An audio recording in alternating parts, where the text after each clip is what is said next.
नमस्ते साथियों, सशक्त भारत से मैं डॉक्टर आर के वर्मा। साथियों, अक्सर ऐसा होता है जब देश के किसी कोने में कोई अराजकता या कानून व्यवस्था का मामला होता है, तो हम में से कई लोग ये कहते हैं कि केंद्र ने क्यों नहीं एक्शन लिया, या ये कहते हैं कि वहां पर राष्ट्रपति शासन क्यों नहीं लगा देते हो। देखिए, अभी संदेश खाली वेस्ट बंगाल में और इसके पहले भी बंगाल में हिंसा भी होती है, बलात्कार भी होते हैं। अक्सर सब लोग कहते हैं कि आप कुछ एक्शन क्यों नहीं करते, या कहते हैं कि प्रेसिडेंट रूल क्यों नहीं लगा देते।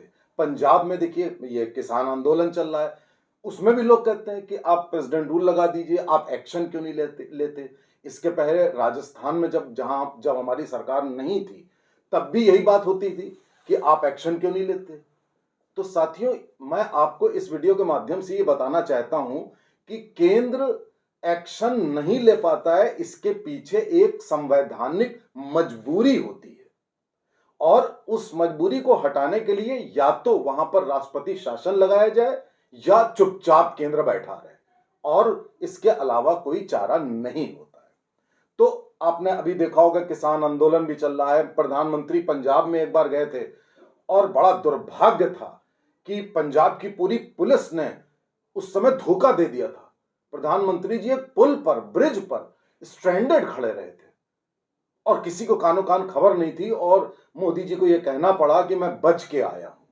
तो आखिर ऐसा क्यों होता है, इसके पीछे की संवैधानिक मजबूरी को समझिए।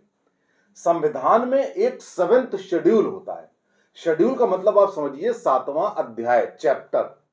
उस चैप्टर में होता है लिस्ट। लिस्ट का मतलब होता है सूची। उस सूची के में 3 भाग होते हैं: सेंटर, स्टेट और कॉन्करेंट। सेंटर का मतलब होता है केंद्र की सूची, फिर होता है राज्य की सूची, फिर होता है कंकरेंट। कंकरेंट का मतलब है जिसमें केंद्र और राज्य दोनों की सूची। इस सूची का मतलब क्या है? इसमें संविधान केंद्र को अपने अधिकार देता है कि आपको ये काम करने हैं, आपके ये अधिकार हैं। उसमें लगभग 100 होते हैं कार्य।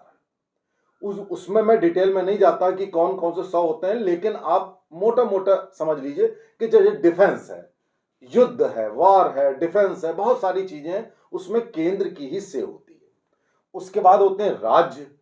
राज्य को आपने शासन के लिए एक अलग इकाई माना है, जिसमें लगभग 67 कार्य होते हैं, और उसको आप मोटा मोटा मान लीजिए कानून व्यवस्था, वो राज्य के अंडर में आती है। बहुत सारी चीजें आती हैं, एजुकेशन आती है, टैक्सेशन आते हैं, उसमें भी टैक्सेशन आता है। उसके बाद एक कंकरेंट लिस्ट, जिसमें कि केंद्र और राज्य दोनों के कार्यों की सूची होती है।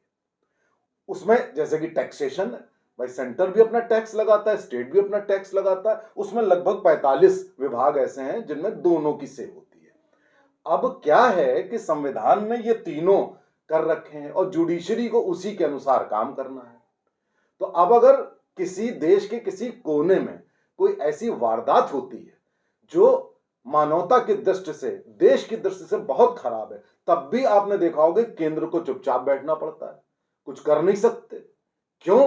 क्योंकि संविधान की मजबूरी है, ये कार्यक्षेत्र राज्य का है, सेंटर नहीं बोल सकता जब तक कि राज्य मांगे ना, राज्य मदद मांगे ना। तो मैं आपको यह बताना चाहता हूं कि अब आने वाले समय में एक संविधान में परिवर्तन होना अति आवश्यक है, और वो है लॉ एंड ऑर्डर, कानून व्यवस्था। जो राज्य की सूची में आता है, उसको अगर कॉन्करेंट, यानी जिसमें कि सेंटर और स्टेट दोनों क्षेत्र आते हैं, उस सूची में डाल दिया जाए, स्टेट से कॉन्करेंट की सूची में डाल दिया जाए, तो क्या होगा कि कोई भी कानून व्यवस्था से संबंधित मामला होता है तो उसमें राज्य और केंद्र दोनों दखल दे सकते हैं। और उसके लिए आप गवर्नर के थ्रू, राज्यपाल केंद्र का होता है, राज्यपाल के थ्रू एक पैरेलल एक मैकेनिज्म बना सकते हैं। या आप ऐसे ही, अब जैसे कई बार होता है, आप सीआरपीएफ के इलेक्शन होते हैं, सीआरपीएफ की टुकड़ी भेजता है, इलेक्शन कमीशन की नहीं भेजता है। तो उस तरह से एक व्यवस्था की जा सकती है जिसमें कि केंद्र और राज्य दोनों के अधीन कानून व्यवस्था हो। अगर साथियों ऐसा हो जाता है, तो आपको किसी भी राज्य में राष्ट्रपति शासन लगाने की मांग नहीं उठेगी, ना आपको लगाने की जरूरत है, जब तक कि बहुत कोई गंभीर मामला नहीं होता है। तो ये भी प्रश्न खत्म हो जाता है कि 356 में राष्ट्रपति शासन लगाओ वरना ये होगा, फिर कोर्ट कहेगा कि सही था कि गलत था।